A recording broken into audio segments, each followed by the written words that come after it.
saya dah tahu dah. Ini musuh dan saya bagi signal ke belakang. Musuh di depan, kita menyerut daripada pokok ke pokok utah. Saya 9 orang saya dan kita tunggu. Jangan tembak lagi, saya kata. Bunyi meletup tembak tu saja, saya pun melepaskan tembak. Orang saya pun bertalu-talu macam hujan. Datang situ saja dah mati dah. 5 orang. Campur yang tepi sungai tadi 6. Dalam ingatan saya masih teringatlah dalam 13 pertempuran saya dengan komunis. Tapi yang paling saya sedih ingat apabila anggota saya kena booby trap.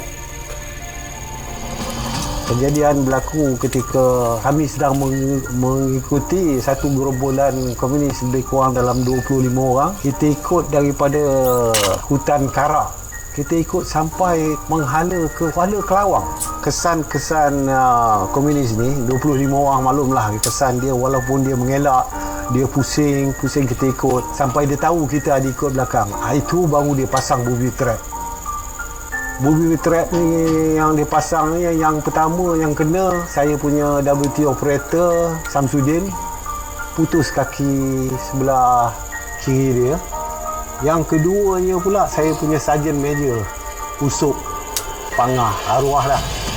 Kaki sebelah kanan dia tu terpaksa dia potong sebab saya nampak sendiri tulang terkeluar. Combat boot dia yang sebelah kanan entah ke mana pergi tak tahu. Yang ketiganya saya punya Sarjan Major lah, dia pencen Sarjan Hamzah. Dia kena booby trap ni, kena kepada badan dia. Sampai sekarang ni kalau kita boleh lihat, dia punya kesan ni macam lipan badan dia kena potong. Kesian saya dengar. Tapi ketika itulah sedih sangat.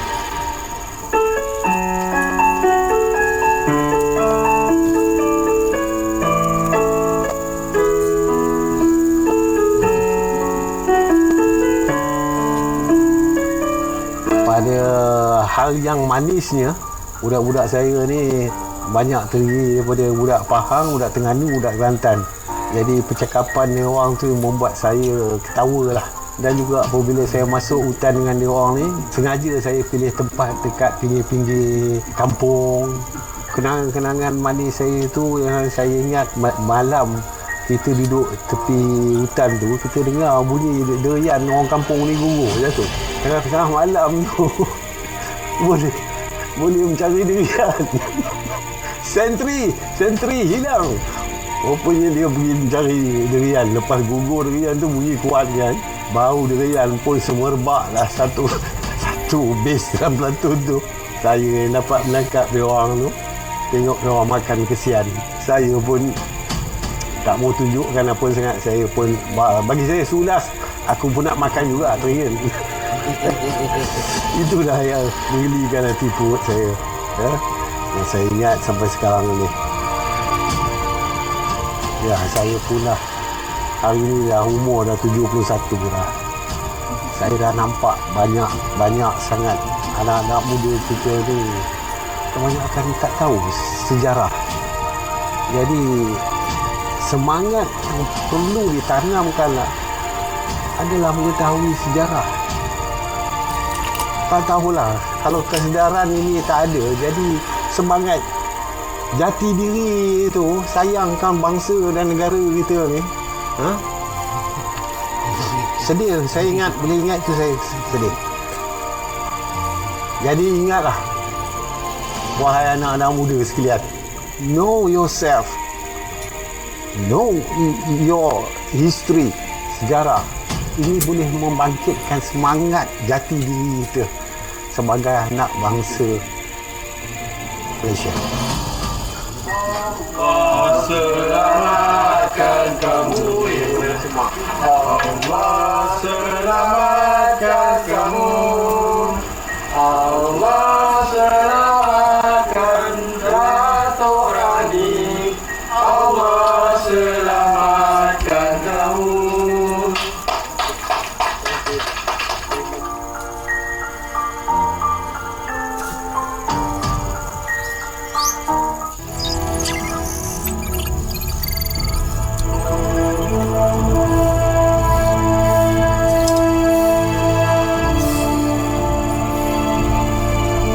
Assalamualaikum warahmatullahi taala wabarakatuh. Saya Lieutenant Colonel Kamal Seram bin Ciptih yang telah pun bersara tahun lepas, iaitu pada bulan 5. Saya mula berkhidmat dalam Angkatan Tentera, khasnya TDM pada tahun 1980. Perkhidmatan saya selama 33 tahun, 7 bulan dan 27 hari.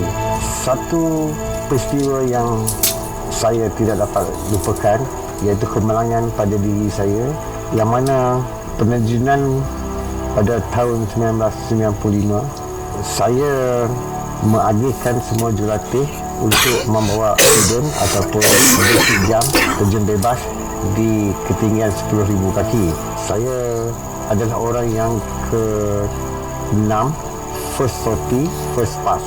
Sampai had ketinggian yang telah ditetapkan iaitu 5,000 kaki, maka saya lepaslah penuntut tadi itu lepas membuka payung. Bila mana penuntut tadi payung dibuka dengan selamat, maka saya pun terpisahlah dengan dia. Lebih kurang ketinggian 80 ataupun 100 kaki, saya tak pernah mengagak masa tu. Di masa yang sama, salah seorang penerjun telah cross ataupun berhadapan dengan saya, crosswind, maka dekat situ tapi secara otomatiknya payung terkuncut sampailah ke bawah. Saya jatuh dalam keadaan yang tak stabil badan saya jatuh. Cuma saya sedar selepas 2 hari saya sudah berada di Hospital Angkatan Tentera Kirara. Jadi derita saya dekat situ, saya nampak gelap dah untuk masa depan saya. Sebab saya tak mampu lagi untuk bergerak. Sakitnya amat sakit. Sampai ingatkan saya amat sedih masa tu. Saya terharu masa tu. Perjuangan saya mungkin setakat itu dalam Angkatan Tentera Malaysia, khasnya dalam TDM. Masalah banyaklah, slip di saya tulang nombor 5, nombor 6 dan next dekat sini pun saya dah lemah.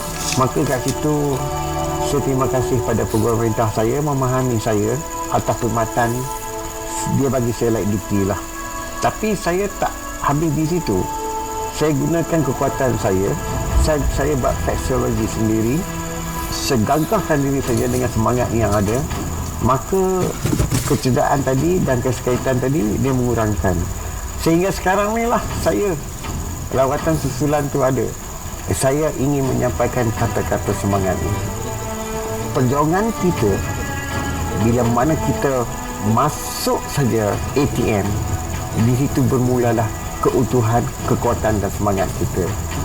Jangan sesekali kita alfa dan mengabaikan apa yang diberi kesusahan pada kita, baik azhar rank maupun officer.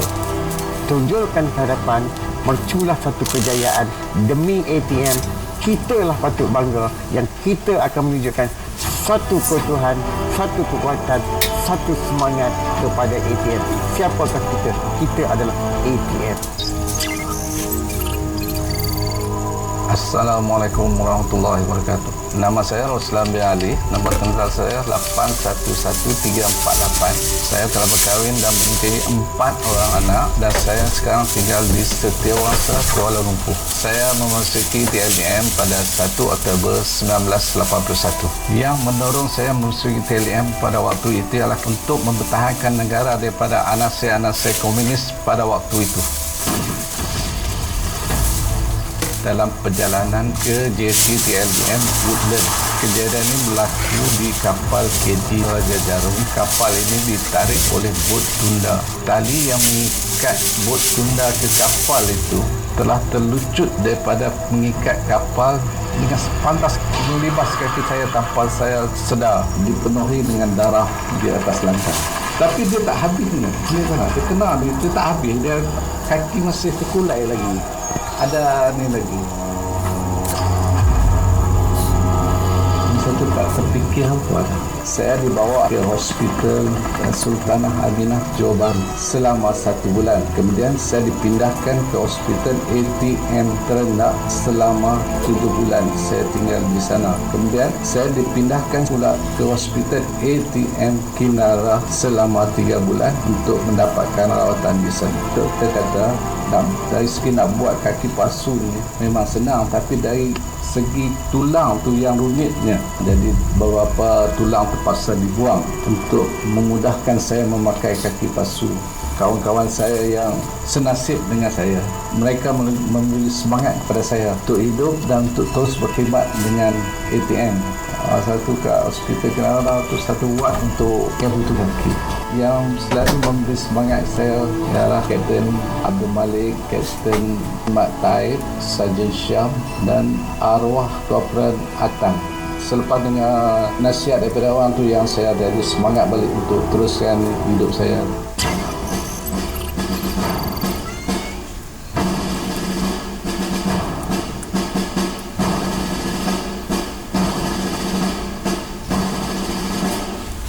Nama saya Zulkifli bin Datuk Haji Tahir, bersara Colonel dalam Regimen Askar Melayu Diraja.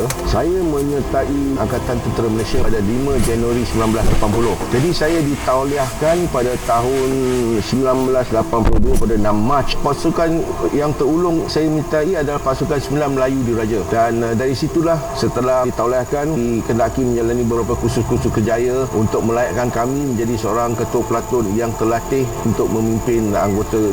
Pada 7 hari bulan Februari 1986 pada hari Jumaat, kami telah diterbangkan masuk kawasan sepadan Thailand Malaysia untuk menjalani satu operasi khas yang diberi nama Op Taksin 8601. Jadi apabila kami diterbangkan masuk di kawasan Hotel Tuba, itu satu kawasan yang orang kata memang zon panas lah. Saya membawa lebih kurang 11 orang anggota, itu sebagai scout dan juga pembersih jerangkap sama untuk bergerak ke bahagian utara. Dalam perjalanan itu, saya bertindak sebagai orang nombor 2 lah. Cuma saya punya scout, saya orang nombor 2. Tak sampai 45 minit berjalan, tiba-tiba dengar satu letupan yang kuat. Kami pun tengok, alamak, ubi kentang dah berbunyi dah. Dulu jerangkap sama ni kita panggil ubi kentang tu. Berbunyi dah, siapa pula kena. Rupanya yang kena tu adalah Korporal Sahli UC9 Melayu. Dalam selang 15 minit, meletup lagi kiri kanan kami. Akhir sekali, arahan yang kami terima, jangan gerak, no movement, dan diarahkan suruh stand down lah. Dalam pukul 4.30 macam tu, saya turun ke sungai, menguruskan apa lah orang kata kan. Dan buat apa yang patut. Saya dah hati tak sedap. Saya akan tengok laluan kita, kalau confirm clear, baru kita gerak. Bagi saya dalam sejam setengah lah. Dalam naik atas sambil jalan, saya kami prod. Lepas tu saya kata, okey, saya nak pergi. Saya rasa dah 5-6 langkah lah. 5-6 langkah masa saya nak lari tu, itu melambung. Saya melambung, asap hitam, baunya tengit setengitnya. Aduh mak, saya kata apa siapa menjerit ni? Saya pusing belakang tu, saya tengok Arif dah terpaling ke sini, pegang muka dia tu.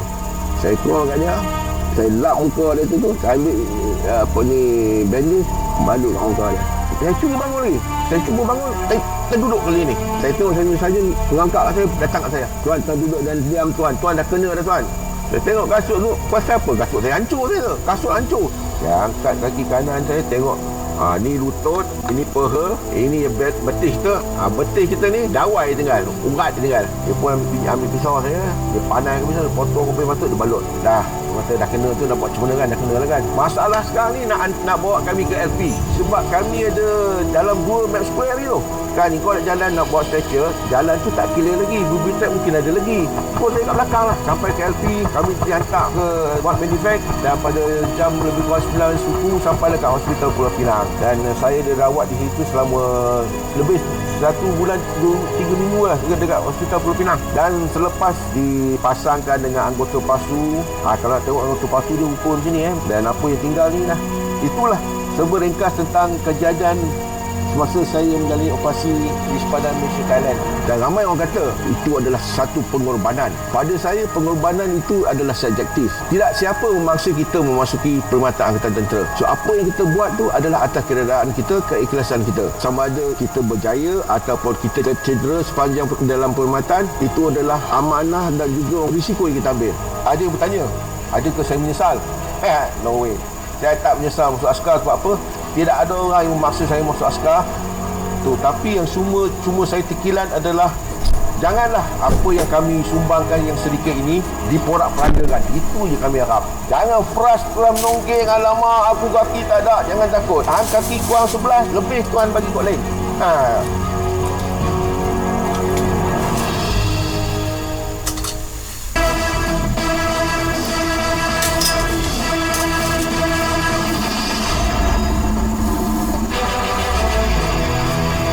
itulah dia kisah yang boleh diilustrasikan sebagai dekat di hati untuk menggambarkan perjuangan anggota yang telah pun berkhidmat dalam perkhidmatan badan beruniform, dan sudah pasti ia tidak boleh dijual beli ataupun ia tidak boleh digalai godok ganti dengan beberapa perkara lain mahupun harta dunia ataupun perkara-perkara lain. Mestinya perjuangan pahlawan-pahlawan kita perlu dihargai. Ya, pengorbanan yang tidak mengira apa pun kerana mereka sanggup berkorban demi negara, walaupun kehilangan anggota badan, malah ada yang kehilangan nyawa, gugur di medan perang dan sebagainya, tetapi semangat mereka terus menyala di dalam anggota dan juga pegawai-pegawai yang masih lagi bertugas dan berkhidmat ketika ini, dan itu yang kita bagi peringatan kepada masyarakat lah, khususnya untuk menghargai peranan dan juga tanggungjawab yang telah pun diberikan oleh anggota tentera dan juga polis kita dalam memberikan kawalan keselamatan yang terbaik untuk negara. Ya, okey, kita nak dapatkan sedikit kesimpulan kata-kata akhir daripada Tuan juga untuk kita bercakap lebih lanjut mewakili PDRM. Sudah pasti ini satu atur cara yang juga simbolik bagi pihak PDRM, walaupun dianjurkan dan diketuai oleh Angkatan Tentera Malaysia terlibatan PDRM dalam merealisasikan usaha ini. Jadi apakah harapan dalam kita menyempurnakan atur cara Hari Pahlawan 2022? Okay, terima kasih bagi pihak YDS, Ketua Polis Negara dan juga barisan-barisan kepimpinan tinggi PDRM. Hari Pahlawan begini besar ertinya, yang mana setiap warga negara wajar memperingati tarikh keramat 31 Julai ini yang akan disambut setiap tahun. Dia merupakan satu landasan bagaimana kenikmatan yang kita kecapi ini adalah hasil daripada keringat, jerit perih, susah payahnya pahlawan-pahlawan yang telah terkorban terdahulu sebelum ini. So, harapan saya tidak saja berada di sini, maksudnya seluruh masyarakat dan PDRM termasuk ATM harus berganding bahu, harus bersama-sama dalam kita memastikan keselamatan, khususnya keselamatan dalam konteks PDRM itu dapat kita sempurnakan yang baik. Mana mungkin dengan keselamatan yang ada kini kita dapat tidur lena, tuan-puan. Maka dengan itu harapan saya ingin mengajak seluruh penonton supaya kita berpegang dengan satu kata-kata semangat daripada arwah Zabri lah, yang telah meninggal dunia ekoran daripada peristiwa 1975 di bawah Op Bambu 2, yang mana kata-kata akhir sebelum dia melafazkan nafas yang terakhir yang menarik sehingga tersentuh hati saya ialah hancurkan petulang negara, buru dan hancurkan mereka, biarkan diriku tiada lagi. Itulah kata-kata yang merupakan lambang semangat Komando 69 yang menjadi warisan darah perwira sehingga ini. Dan akhir kata mewakili PDRM, saya ingin berkongsi dengan satu kata-kata dan juga wadah perjuangan ini. Walaupun kita tidak sama, kita harus bersama. Walaupun kita tidak bersetuju, kita harus bersatu. Walaupun ada PDRM dan pentas ini tidak sama seperti ATM dan juga masyarakat, tetapi kita tidak ada pilihan, kita harus menyanyi satu lagu, iaitu lagu Negaraku, dengan satu tekad, dengan satu izizam yang satu.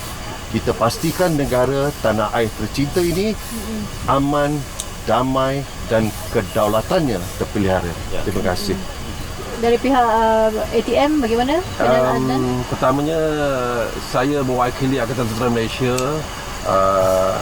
amnya dan tentera khasnya mengucapkan ribuan terima kasih lah kepada pihak ATM kerana secara langsung dan juga pihak PDRM kerana membantu dalam penganjuran Hari Pahlawan pada tahun ini. Memang jelas macam cakap dimaklumkan tuan tadi, Hari Pahlawan ni kita tidak boleh kita tidak laksanakan, kita kena laksanakan supaya kita dapat memperingati lah, mengenang jasa pahlawan-pahlawan kita, sama ada yang masih hidup ataupun yang telah gugur. Tanpa mereka semua tidak adalah kita ini hari, tidak adalah keamanan, kemakmuran yang kita ada pada hari ini. Dan kita pun akan memastikan pihak ITM, pihak PDRM akan berkolaborasi dengan pada tahap yang tinggi untuk menjamin persepadanan kita dijaga dengan terbaik dari sebarang pencerobohan dan juga kerjasama di dalam keselamatan dalam negeri untuk kita kekang anasir-anasir yang akan menggugat keselamatan negara. Ya, Alhamdulillah, cukup cantik kesimpulannya. Terima kasih kepada tuan dua kerana bersama dengan kami. Terima kasih kepada pihak DRM dan juga ATM kerana memberikan gambaran dan juga turut berkongsi sesi ini untuk kita gambarkan selama kita bersiaran langsung di Dataran Pahlawan kita. Ya, terima kasih sepenuh penghargaan kepada Colonel Adnan bin Hashim Colonel Latih Cawangan Latih Markas Pemerintahan Medan Barat Tentera Darat, dan juga kepada SSC Azman Abdul Razak, SSC Dasar Strategik PDRM, Urus Setia KPN yang bersama pada pagi ini sempena dengan sambutan Hari Pahlawan 2022. Dan pastinya Ismail, satu momen yang sangat berharga kepada kita rakyat Malaysia untuk menghargai jasa dan juga sumbangan pahlawan yang telah gugur, malah yang masih lagi berkhidmat. Mereka lah pelindung kita untuk berikan satu rasa selamat yang tidak dapat berbelah bahagi tentunya, untuk memastikan kita tidak berada dalam situasi yang tidak tenteram dan sebagainya. Ya, merapat sembah menjunjung kasih juga kepada Kepedulian Yang Maha Mulia Sri Paduka Baginda Yang Tuan Agong dan Kepedulian Yang Maha Mulia Sri Paduka Baginda Raja Permaisuri Agong kerana berkenan bercemar-duli untuk sama-sama menyempurnakan atur cara sambutan Hari Pahlawan bagi tahun 2022. Apa yang kita gambarkan tadi, penumpuannya adalah pantomin dan juga dengan deklamasi sajak itu sebenarnya kalau diikuti dengan teliti bait-bait titipan sajak dan juga puisi tersebut adalah untuk kita menggambarkan dan juga membawa nuansa suasana itu supaya lebih dihayati oleh masyarakat yang menonton, bukan saja di dataran pahlawan pada ketika ini tetapi seluruh rakyat Malaysia yang ingin mengetahui dengan lebih lanjut bagaimanakah penugasan dan pengorbanan yang ditunjukkan oleh mereka. Dengan itu kita berakhir di sini. Terima kasih kerana bersama kami di saluran Berita RTM, TV1 dan juga pensiman secara dalam talian RTM Klik. Alhamdulillah, kita tinggalkan anda dengan Assalamualaikum dan Selamat Hari Pahlawan.